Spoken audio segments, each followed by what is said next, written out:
I've been watching a shit ton of friggin' James Bond lately. Oh yeah, Yeah, shit ton of it. everybody dies in James Bond.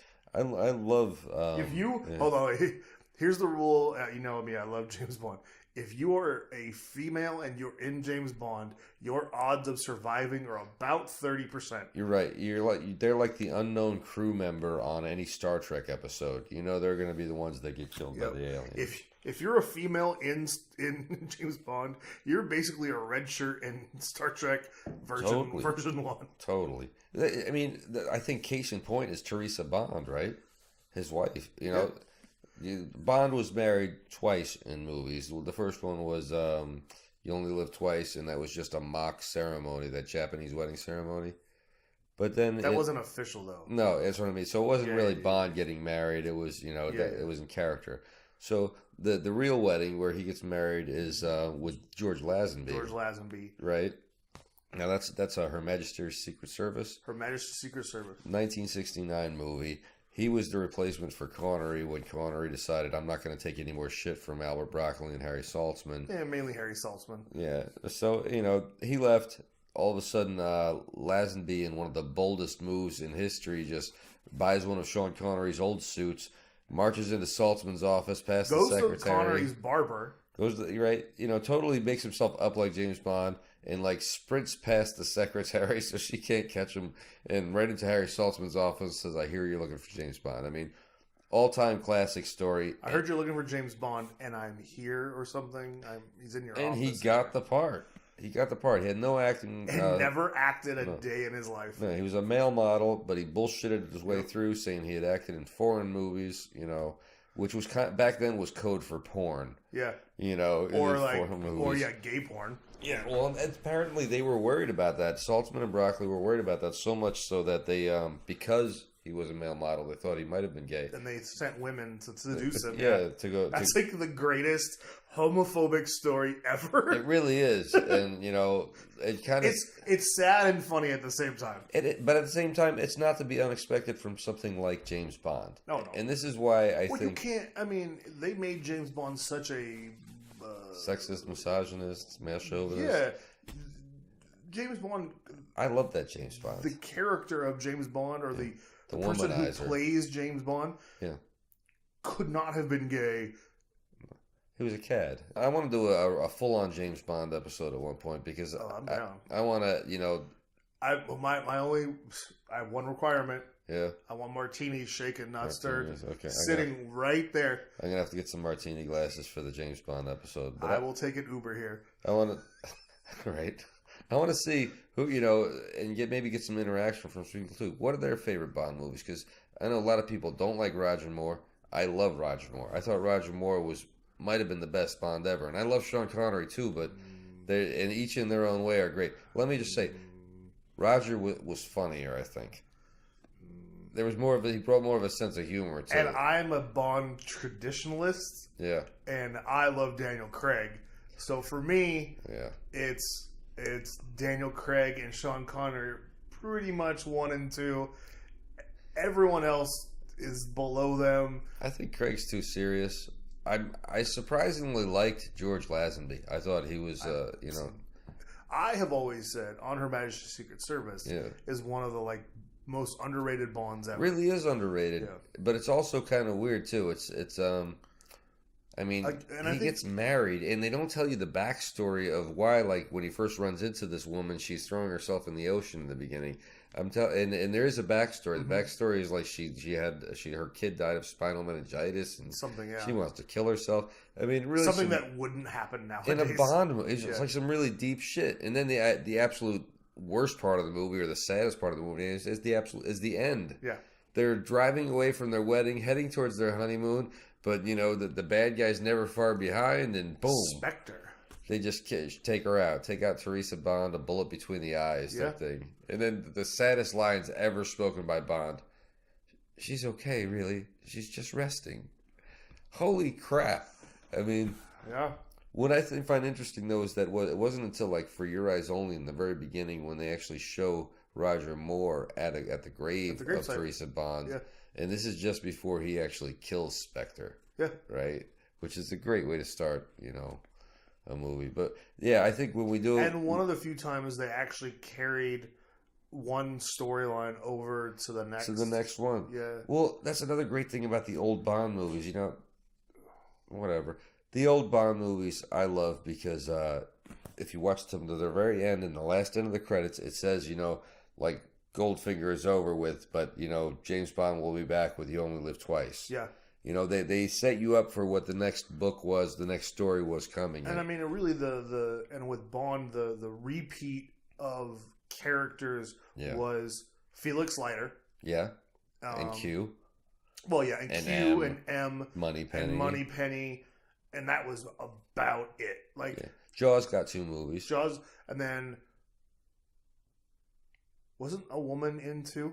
Yes. In The Man with the Golden Gun, the Scaramanga's woman was also she then became Octopussy in Octopussy. She went from being a blonde in The Man with the Golden Gun to being a brunette in Octopussy like 9 years later. Oh, but it wasn't the same character though. Different character. Okay, that's what I was thinking of. Okay. Yeah, no, as far as recurring Bond girls, I think Teresa Bond's the most interesting of all the Bond women. No. But certainly not the most attractive. Did you answer this before? I think privately. Have you seen any of the Craig films?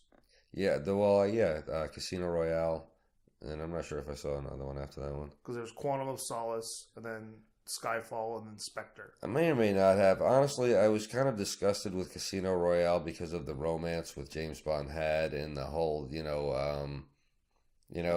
dark, brooding, emotional. Suddenly he cares for this woman, and there's this other bullshit. Let me tell you something. The James Bond I like doesn't give a shit about women. All right? He is sexist, misogynist, and I like my James Bond that way, and I'm not going to fucking apologize. I don't think there should have been a female M ever. Sorry.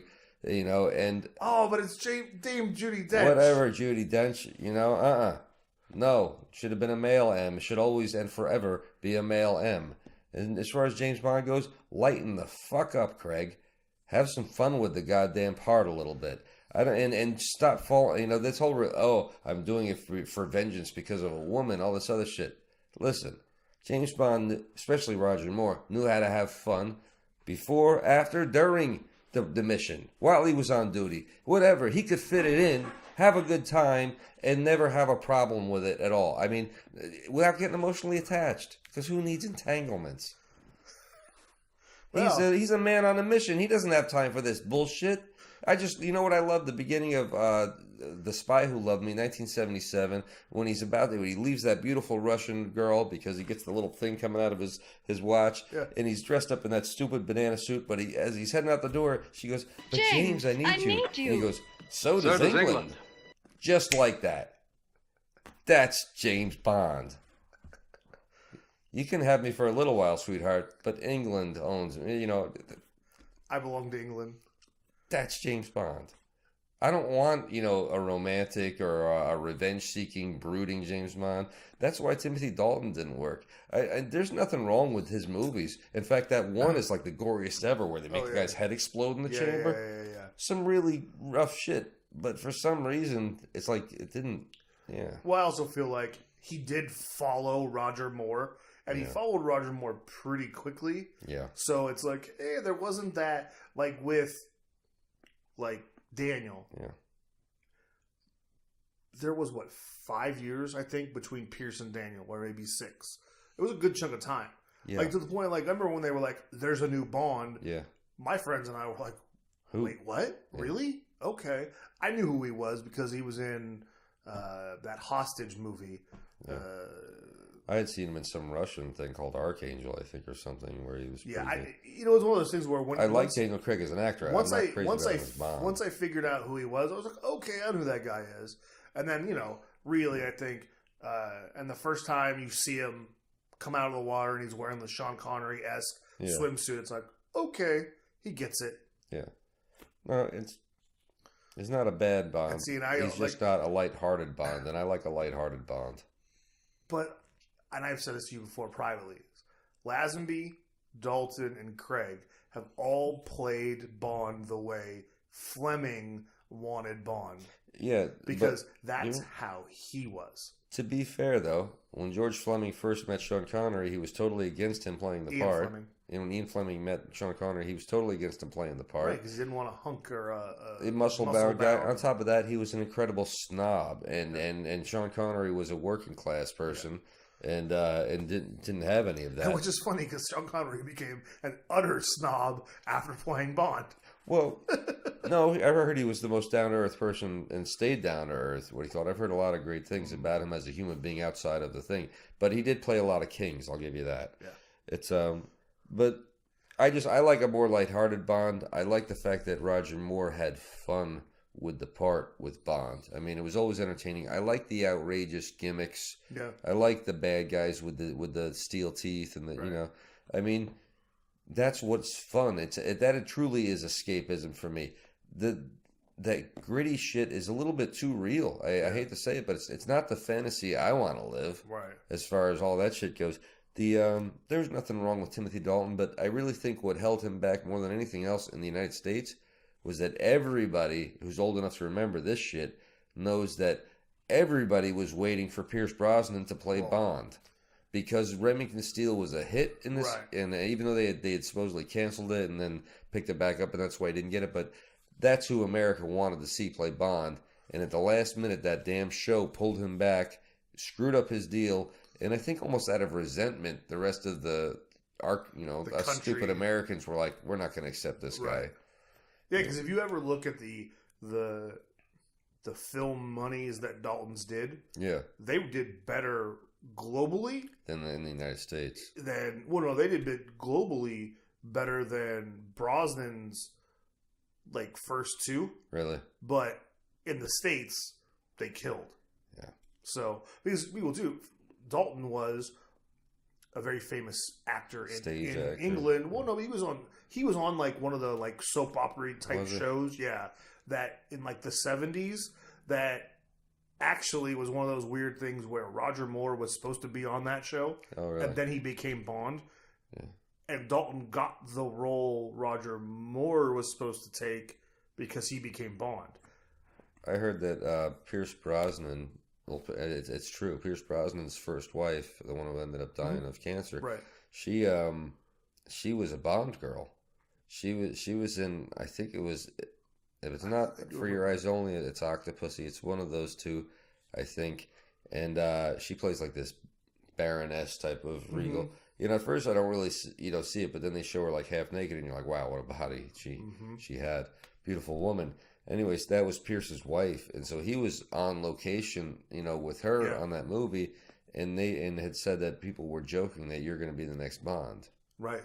I think what's interesting too, an interesting parallel is that. The very first James Bond, or at least not I don't mean the 1952 Jimmy Bond American bullshit that they did.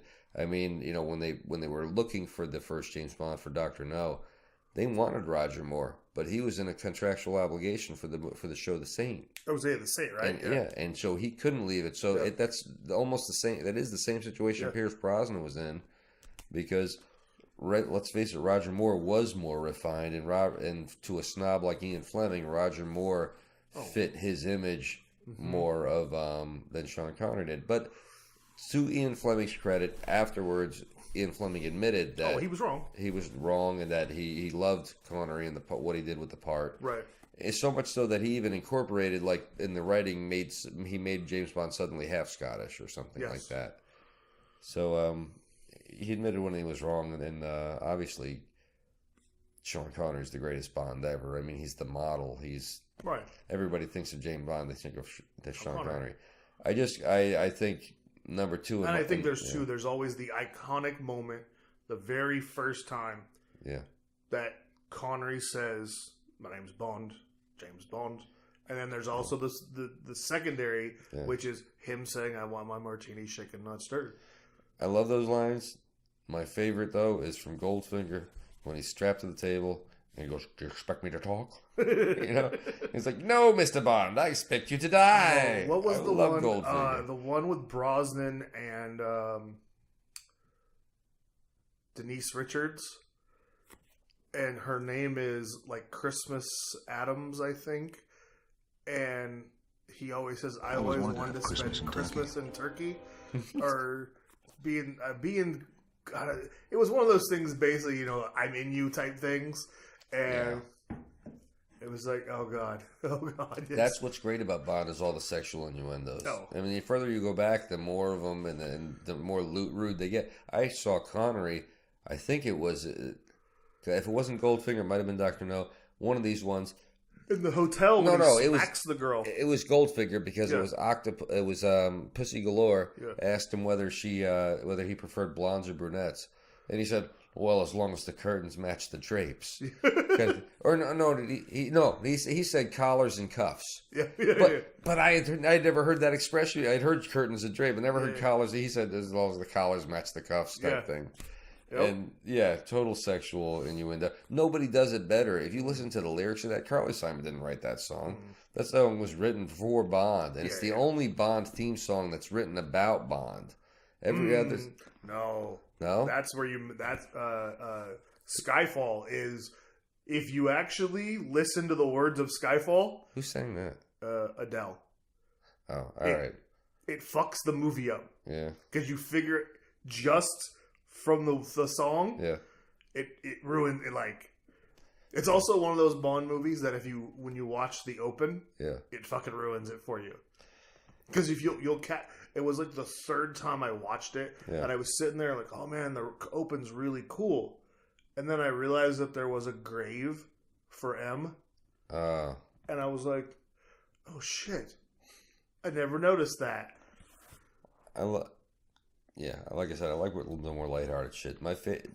If I go with like Bond movies, number one or number two, number one's got to be Goldfinger, but number two is got to be The Spy Who Loved Me, and I love the opening of that when he skis off the mountain and the parachute opens up. Yeah, this is 1977, but in any time period, this is a risky stunt, right? They said he could have been blown back into the mountainside, the whole bit. So he has to clear this. He lets go of his. You see him breaking his skis away, right? Yeah. And then as he lets his chute go, suddenly the chute and him catch back up with the skis that are falling, and they almost tangle in the chute. But it doesn't. It kind of bounces off. All of a sudden, you see that British flag. They play the Bond theme, and then all of a sudden, these two hands, the silhouette hands, come up, and they start playing "Nobody Does It Better." To me, one of the most exciting intros, and so much so that they copied it, I think, to a certain extent in A View to a Kill opening, when he's in the snow and he's being chased by these Russians, on this time on snowmobiles and skis. Yeah. The snowmobile blows up. The front ski from the snowmobile lands next to him, right? And so what does he do? He picks it up, puts it on his feet, and snowboards down the hill. Long before snowboards. This was 1987, I think. I was in the theater watching this with my father and my brother Salvatore. We talk about, over. We jumped out of our seats. We had never seen anybody. We didn't know what snowboarding was called. We thought it's like he was surfing down a mountain. Yeah. And then when he goes across the water, and as little kids, that was just the coolest shit we ever saw.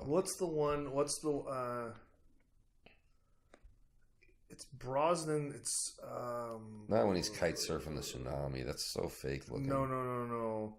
I don't. Is the open when he comes out the building? He goes down the building. Oh, I know he goes down the dam. It's like the Hoover Dam when he shoots. No. There's the one where he GoldenEye. I think it's maybe that's in the movie though. I always like that scene where he. I don't know if he has him and the girl, and they go down the side of it's like the green. It's like the building we have downtown Sacramento, that Emerald building. Yeah, it's like that, but it's super. In the movie, it's super tall, and he goes down and then lands on his feet, and I think they hop on a motorcycle and drive away. Jeez. And it's just those cool Bond moments that you go, fuck, man. Wish I could do that. That's why you want to be Bond. And then you watch Entertainment Tonight, and they ruin how they shot it, and you're like, oh man.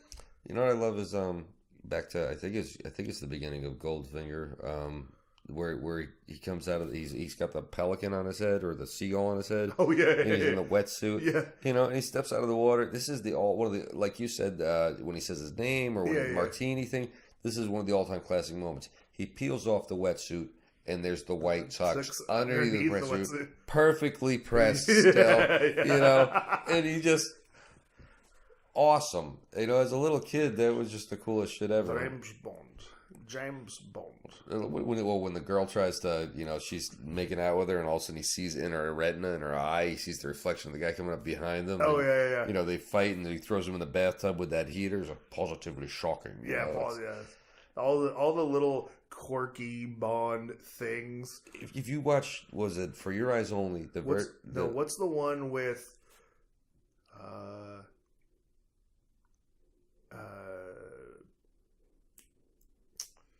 It's Roger Moore's last one. That's A View to a Kill. View to a Kill. Yeah. When they what's he say when he blows up the hot air balloon? Oh shit! Oh, he says something like he's letting some hot air, or he's full of steam, or he's.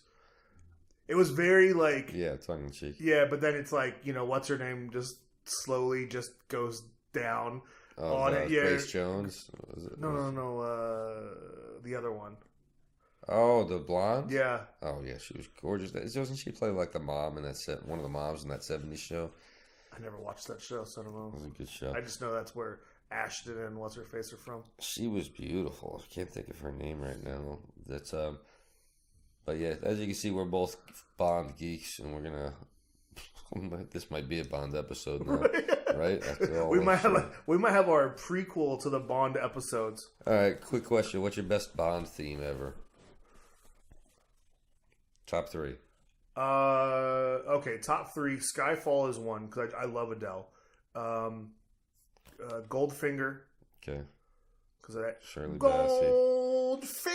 Goldfinger. It's classic. Yeah. Shirley Bassey. And honestly, Duran Duran. I totally agree with you there. I mean, I think it's great. That one is, and I have an honorable mention, and it's from, I think Brosnan's last one is the one Madonna did. Oh, yeah. It was like super 90s, late 90s, like upbeat tempo, but it's just the bass drums. Always, like, for me, I was like, okay, like, even before she starts singing, I'm like, that's a Bond song. I like Goldfinger. I got to give number 1 just because it's it's Goldfinger. Also gets the number 1 Bond movie with me. I mean, I would probably say that's probably my number 1 if I had to.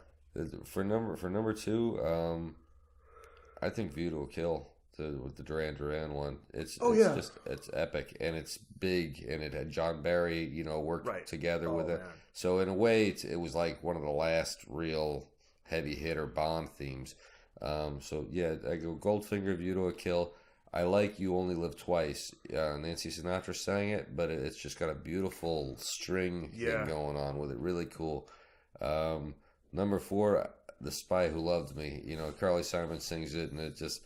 My mother's a huge Carly Simon fan. I've never been a huge fan, but it's certainly not of that song. But for some reason, with that movie and everything, and especially with the opening, it just works. On number 5, it's hard for me to pick a number 5. And there is one that it's not really it's a Bond song because it's in a Bond movie, and it's not the movie theme. Yeah. But in Casino Royale, when they do that opening scene where he's chasing the guy through the construction site and through the parkour, all that stuff. The song, if you ever have like the soundtrack to that, it's the opening song, and I want to say it's something like. Something in the Congo or something like that. Yeah. Just instrumentally. Yeah. And in my head, I can see the movie because of the song.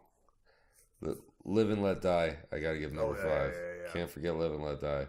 And then I honestly, Dr. No, when they do Underneath the Mango Tree in the beginning, I dig that. That really worked for that beginning of that movie.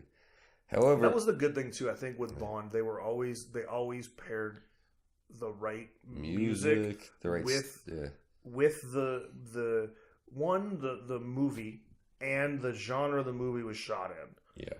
Like when you get into like even Diamonds Are Forever. Yeah. It's a damn good song. Yeah.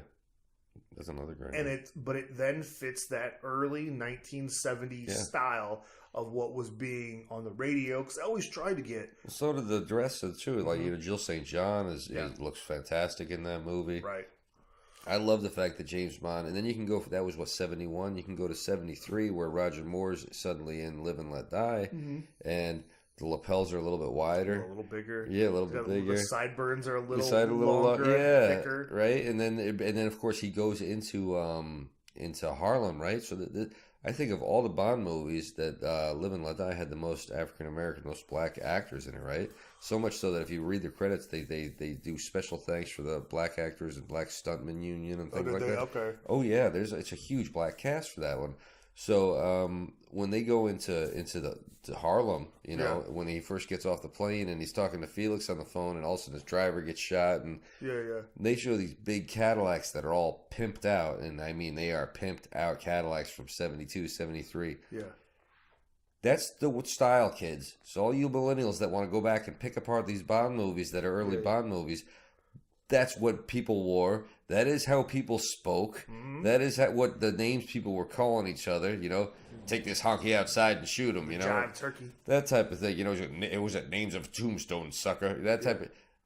That's how they talked. That's the way in the inner city or whatever. That's the way it spoke. They spoke, and there's a lot of exploitation in that movie. I think if you look back on it, but at the same time, there was also a genre of movies that were they call them black exploitation films. Yeah. And that Bond was a knockoff of the black exploitation films. But at the same time, there was still in 1974-5, whenever that was shot, there weren't that many black actors getting that much work. And that was a huge cast. And then the stunt scenes in that movie are epic. The boat chase scene is probably the best boat chase scene of any Bond movie. Probably, going through the bayou and everything else, and then you got that Southern sheriff going after him.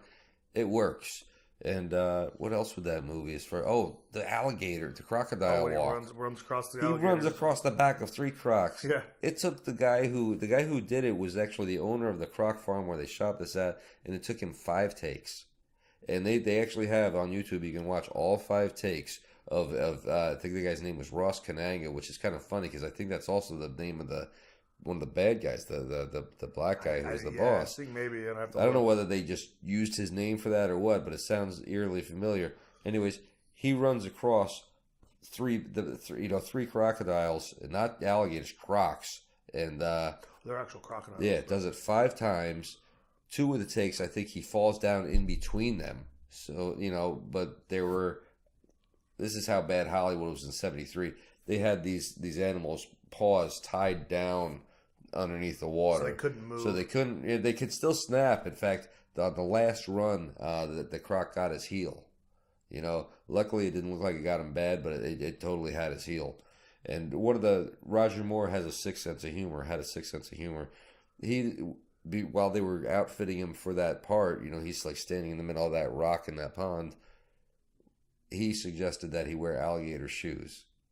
So he had, these alligator shoes on, and supposedly during one of the shoots, they had gotten rid of all the real Crocs and just had rubber ones in there, but something in the water started moving, and it was heading right for him. And so, like, shots ring out, and then Ross Kananga ends up, like, jumping in the water with the Croc. But you have to go back and watch these movies just because they couldn't green screen anything back then. All of the stunts are real. It's like watching the real Mad Max movies, that these guys got hurt sometimes, and some of the shit was just amazing what they did.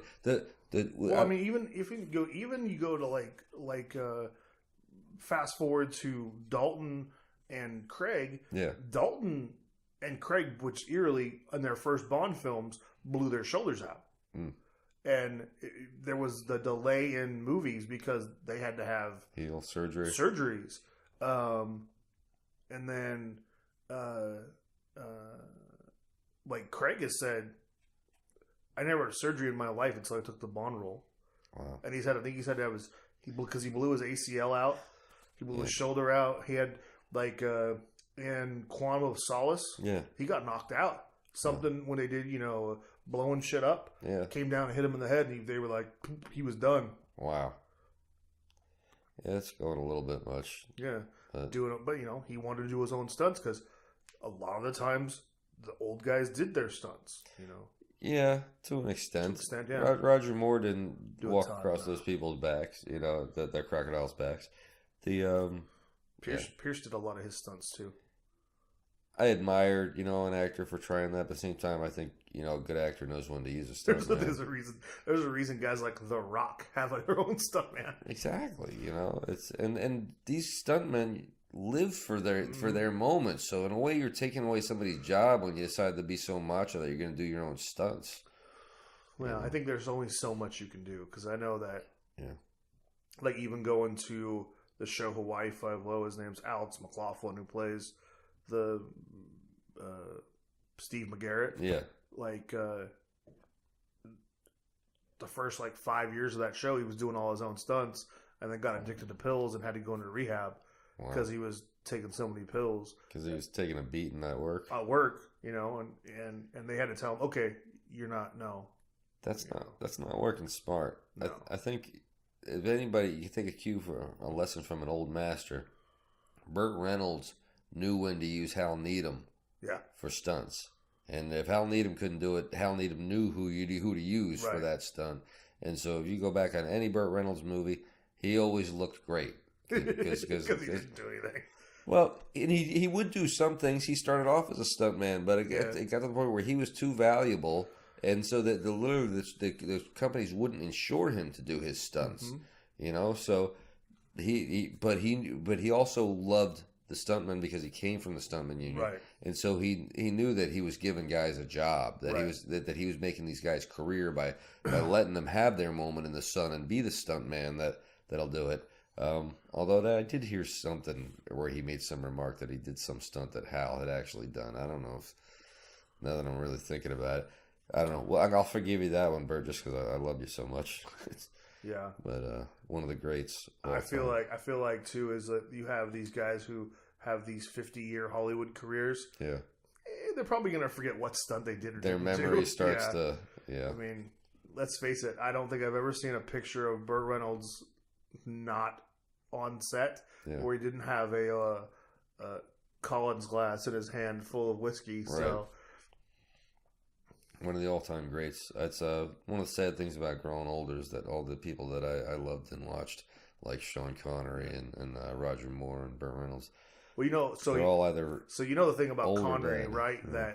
That there is no woman who was ever on set that didn't sleep with Connery. Really? Yeah. Wow. Now I don't know if they mean extras, but I know that if you were Sean Connery's lover in James Bond, you were his lover in the hotel room at least once. Wow. Yeah, they said he slept with everybody. Well, he could. Well, he was the man. I doubt he didn't ever had to force himself. I don't think, and he probably never had to make a pick at himself. I think the line that I remember, a variation of it was, he always wanted to have chemistry with his co-stars. Yeah, that's what you call it. Perks of the job. Chemistry.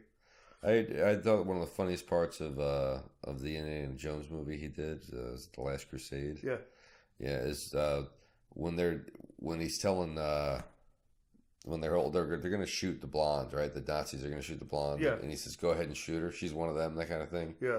And what's his name? Harrison Ford. He's like, "How do you know?" He goes, "She talks in her sleep." And, the whole implication is, of course he slept with her. Yeah. He's James Bond. He slept with everybody. He's James Bond. He's been in, he's just James Bond in Indiana Jones. And that's why we love James Bond, because he can do that and most of us can't. Well, speak for yourself, Phil. All right. I mean, all of us still hold out hope. Right. Right. But let's face it, like you said, a guy that just walks into his work, that's basically his job, and sleeps with every woman on set that he wants to, without, in a time period too when supposedly, women weren't supposed to have a sex life. I mean, in the early 60s, women weren't supposed to be sexual. It's funny. We put them in bikinis. We sexualize them and everything else, but they're not supposed to have a sex drive or want sex. Otherwise, they're whores. Right. There's that ridiculous double standard back then. And yet he was so good looking that women didn't care. And that's, I think, too, if you ask the women, and I'm not talking about the sex or that, the women who were Bond girls, even till this day, till death, even in death, they will always be referred to as Bond girls. Like, what's her name? Jane Seymour. Yeah. Okay, you may know her as Dr. Quinn, Medicine Woman. Live and Let Die. But she became famous because she was a Bond girl. Even though people knew who she was because of her mother and her father and all that stuff, still... It was a huge leap, you know, she went her. from sort of an unknown, somebody famous' kid to... I remember her in Somewhere in Time with Christopher Reeve. And that was the first time. As a kid, and she was in like Captains and the Kings, I think, some other thing. Yeah, but that didn't TV elevate her. You know what I mean? It's like Bond gave her a huge thing. What's interesting. I mean, if you think about her, Terry Hatcher. I mean, I know Halle Berry was famous before she became Lynx. Yeah. But still, at that point in her career, she was sort of on a... And it was like, oh, she's a Bond girl again. You know what I find interesting about the story? And I don't know whether Ian Fleming wrote it this way or not. Maybe some expert out there on the books can tell us. But in Live and Let Die, Jane Seymour's character is a virgin. Yeah. Until she meets Roger Moore, right? Right. But I guess what I find insulting and racist about that is that, of course, she's a virgin. Why? Because she's the only white woman, like, in this whole army of black men, basically. Yeah. And so, God, they can't possibly suggest that she would be having sex with a black man. This is 1973. So, of course, they have to come up with a backstory that she's a virgin and she has to retain her virginity. Otherwise, she loses her psychic power. I don't know. I could be wrong on that. Maybe that's the way Fleming wrote it. But it just seemed suspect as hell. I think in reading the books, because I've read everything. Yeah. I'm pretty sure that's how the book was written. That's the way the book was written. And the book was written 20 years prior, so... Was she written as a white woman? I think so. A white woman hanging out in Jamaica. I probably haven't read the book. A white virgin hanging out in Jamaica working for a black crime boss. 17 or 18 years old. Yeah. But, I have read... Anything Fleming produced, I've read, and I've read a couple of the other books that other people did, and I'm pretty sure that's... If you got Live and Let Die at home, bring it over. I want to see it. Man, I'd have to go find that stuff. I've had to, I may not even have them, but I'd have to just go buy. I go to Barnes and Noble still exist. Yeah, just go to Time Tested Books in Sacramento. Hey, I can go to Time Tested Books in Sacramento and go find all of them. And you get a copy of Sacramento City of Blood down there. Oh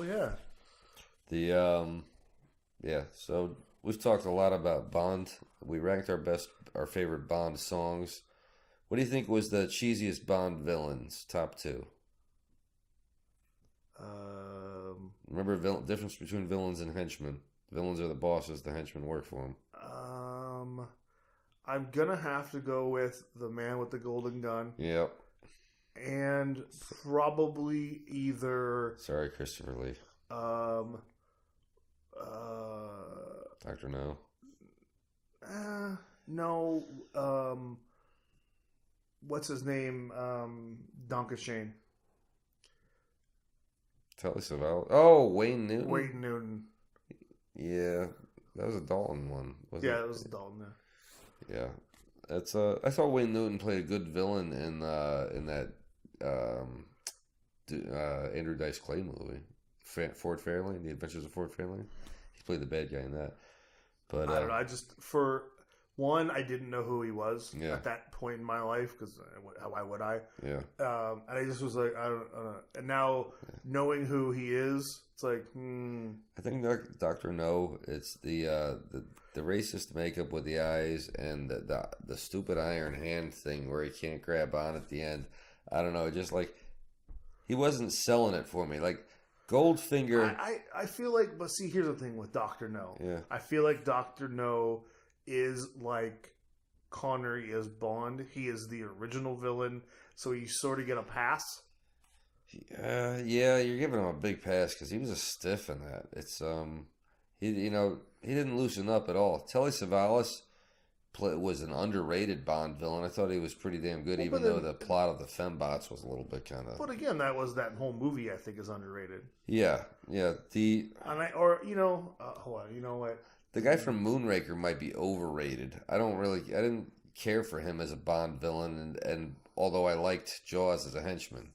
I feel like too that God,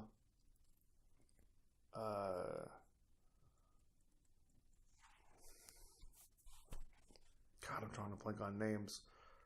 The guy who was the villain when Grace Jones.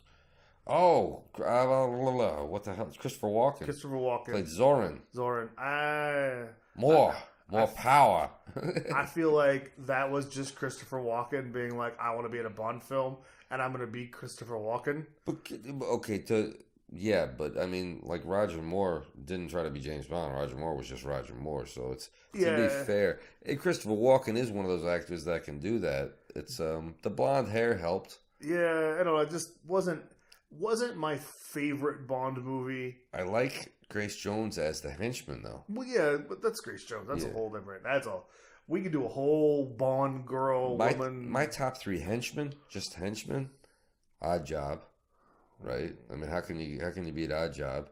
Jaws, those two are neck and neck. And then I love Grace Jones because how could you leave out On a Top?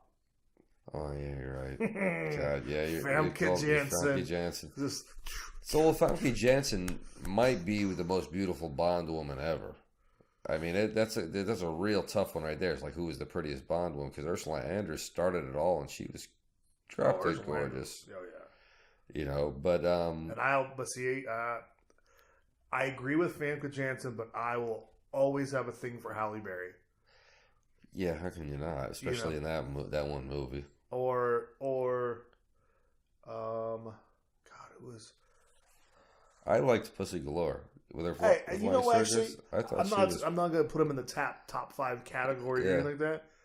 Dave Bautista was a kick-ass Bond villain because he never says a word until he dies. Yeah, and it's like, okay, like he was a classic Bond henchman. Yeah. I think the guy in License to Kill, the Italian guy, he was pretty good villain. As far as the henchman, you know what? He was a mean fuck. You know who's a really good villain? Yeah. Is what is the actor's name? He's in. Not Never Say Never Again. That Russian guy. No. He's in the. Octopussy, the Indian guy. He's in the Craig films. What's his name? Shit, I don't remember who the bad guys are on the. Oh, was it the guy who had single teardrop of blood? Yes. Yeah. I remember him. He was pretty good. He's married to. God damn it! What is his name? It's almost not. It's not. Yeah, I'm gonna have to go back and watch the modern movies so we can break down even more of them. I'm pretty up to date on the first 15 films, I'd say. It's Man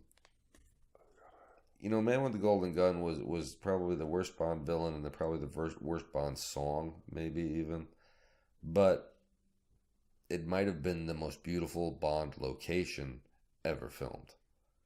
If you see those island type things. Yeah. Christoph Waltz was damn good in Spectre. Okay. He was a killer because he was Blofeld. They brought Blofeld back.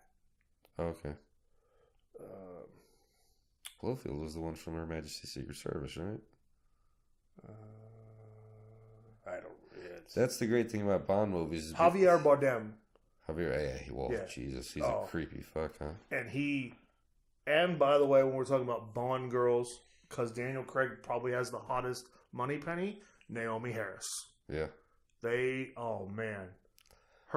a scene where they're in. The original Moneypenny looks good in You Only Live Twice. Oh, yes. Yeah, you go back when they're in that ship that's like half sunk and she's walked up. She looked great in that movie. But yeah, I agree.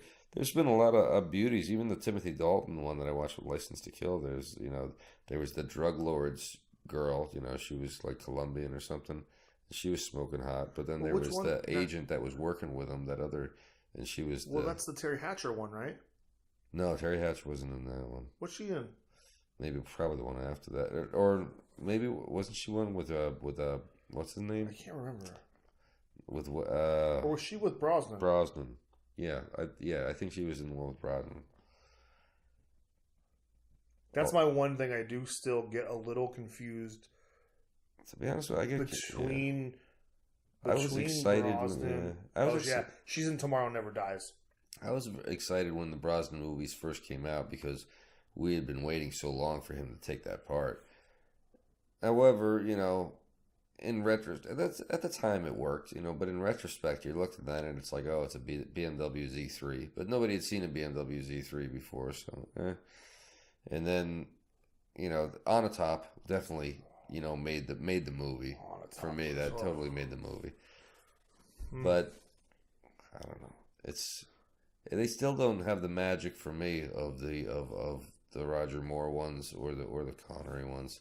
But I think with Brosnan though, he was a good mix of he had Connery's style.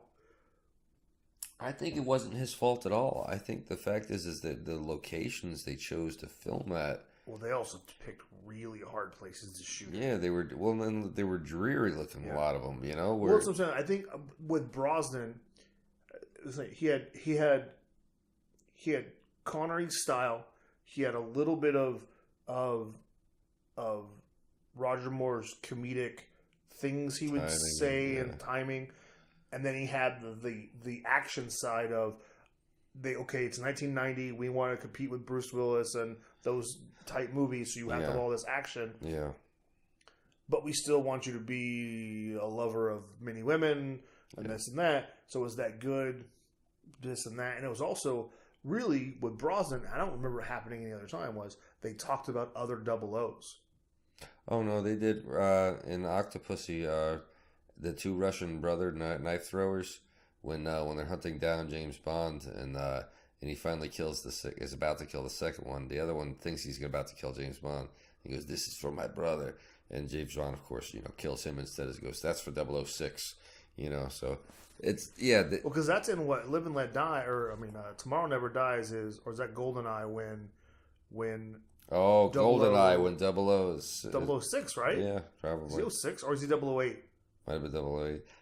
It might have been 008 and Octopussy. I thought it was 006 though. They do mention them from time to time. But I meant more of he's in the movie. Oh, he's in Octopussy too, but he's in the very beginning and he's dressed as a clown and he actually gets hunted down by those two knife throwing Russian brothers. A little hard to remember, but it's also one of those things that very rarely happens in Bond films. Yeah, you're right, absolutely right. But that's even to go back to Craig when in one of the movies they blow up MI6. The bad guys blow up MI6. Yeah, I remember that. And they move into what was the old British guy from World War II, his bunker. Oh, excuse me. Oh, Churchill's bunker. Yeah, they move into the underground. The underground. They move into the bunker, and that's the new MI6 headquarters. Yeah. And he's doing all this stuff where he's shooting and getting back to being Bond. Yeah. And there's no other 00 anywhere near him. There's just Ray Fiennes is the new M. Yeah. So it's before she dies. So it's M, Ray Fiennes, who's I don't know, he's the director of intelligence or something at that point. Yeah.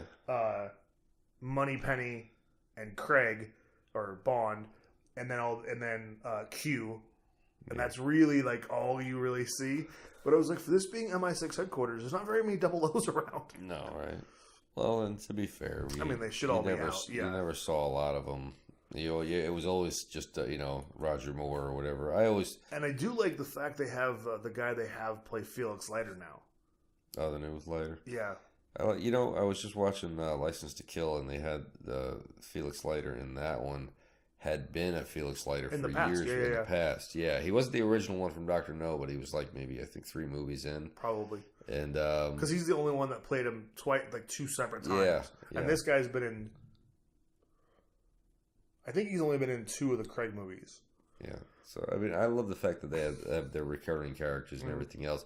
It does kind of do a mind fuck with you if you really think about the age of the first movies, the second generation movies, and the third and fourth generation movies, you know, and it's supposed to be the same character, and you're like, Felix would be 90-something years old, or you know. That's like, that's when you get into the Bond conspiracies. Yeah. Where so really it goes.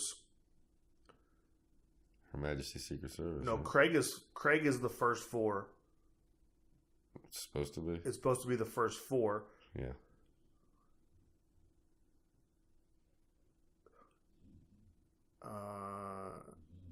And you can't go in the order of the books because a lot of times the books and the movies are too. A couple of the movies have different. They have this names that aren't the book. Yeah. So it's like, but that's not. Well, also, if you look at the end of them, some of the movies that say this one's coming next, if you look in the chronological order of the release dates, they don't line up. No. And then, but I want to say it goes. I think technically it's Casino Royale. Then Her Majesty's Secret Service? No. Her Majesty's Secret Service is when Roger Moore is at the gravesite. That should be that one. That should be that one. And then, but I want to say it goes because Quantum of Solace isn't a book. Quantum of Solace is a short story, and that was the second Craig movie. Which one was he supposed to be married in? Her Majesty's Secret Service is when he gets married, but the next book, starts off with him standing at the gravesite. At the grave instead of Diamonds Are Forever. No, For Your Eyes Only, which is like 5 or 6 movies later, almost. Yeah. So it's like one of those, and there's somebody online. I'm sure we can. It was interesting that they tried to tie the two characters together with the tombstone, but they were so many years apart because. Yeah, well, but that's the other thing too is who says it's not 1 month followed after another. Yeah. Well, yeah. You know, in real time, you know, it's like Lost was a 6-year run on television, but it was really only 2 months. Yeah. You know, or like Sons of Anarchy was only like a year and a half, and it was 7 or 8 years on TV. You know, to sum it up, and we'll probably do another 007 episode because we are uber fans of this. Is that all of the movies are worth watching? There is no such thing as a bad Bond movie. If you actually give it a chance, they work.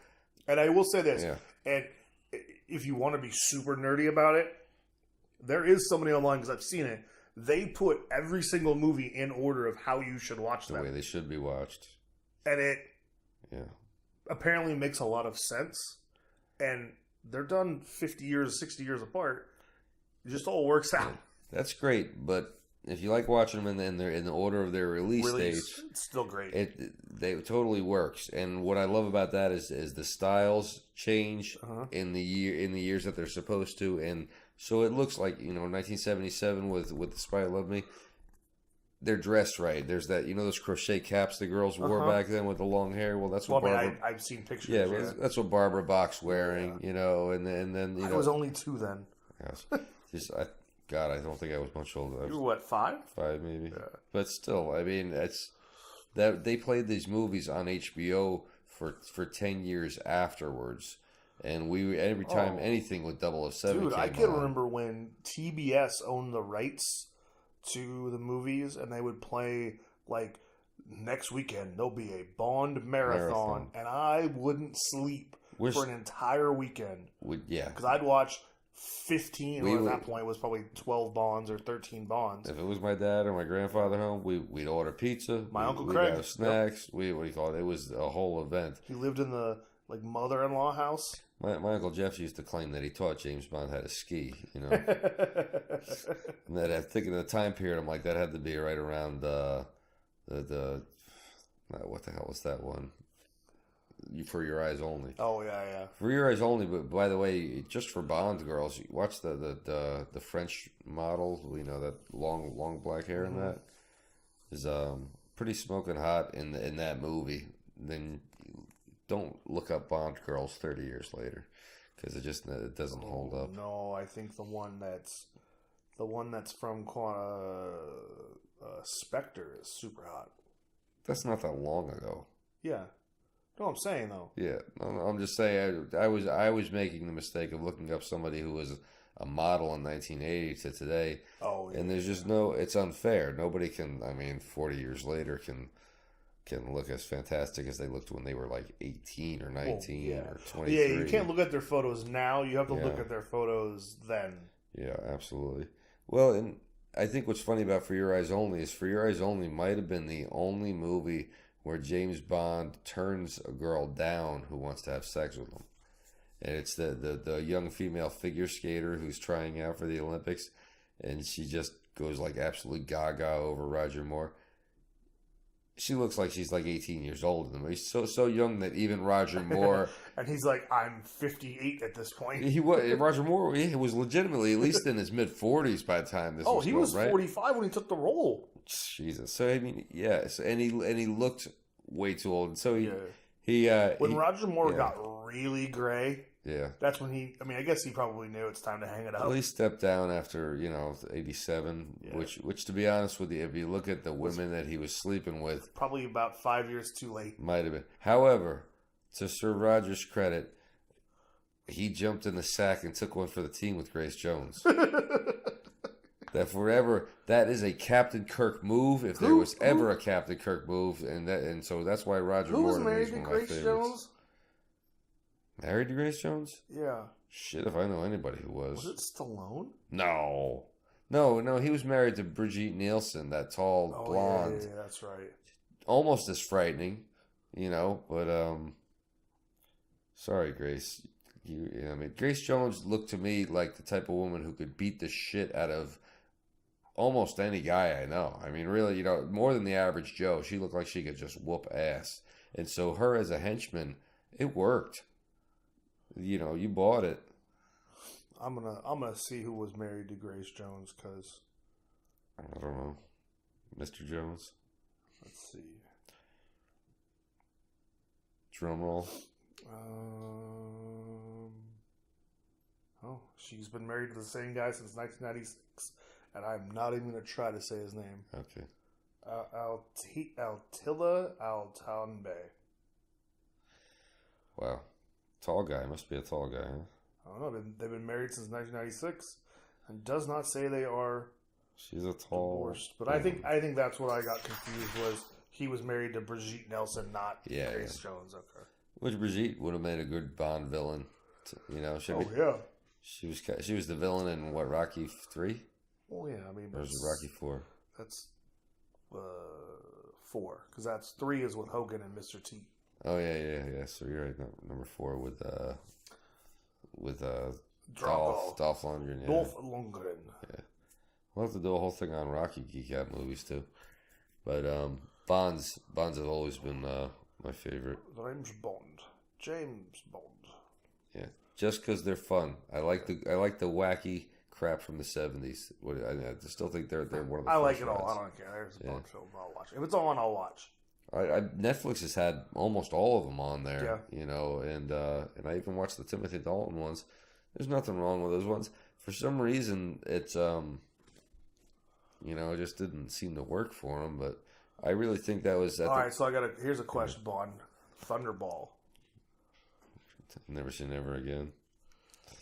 Yeah, I think Thunderball was a good Bond movie. I think it was a cheap shot making Never Say Never Again. Kind of at Broccoli. At the time period, though, when I was a kid and I saw it in the theater, I didn't know any better. We were just excited to see Sean Connery back as Bond.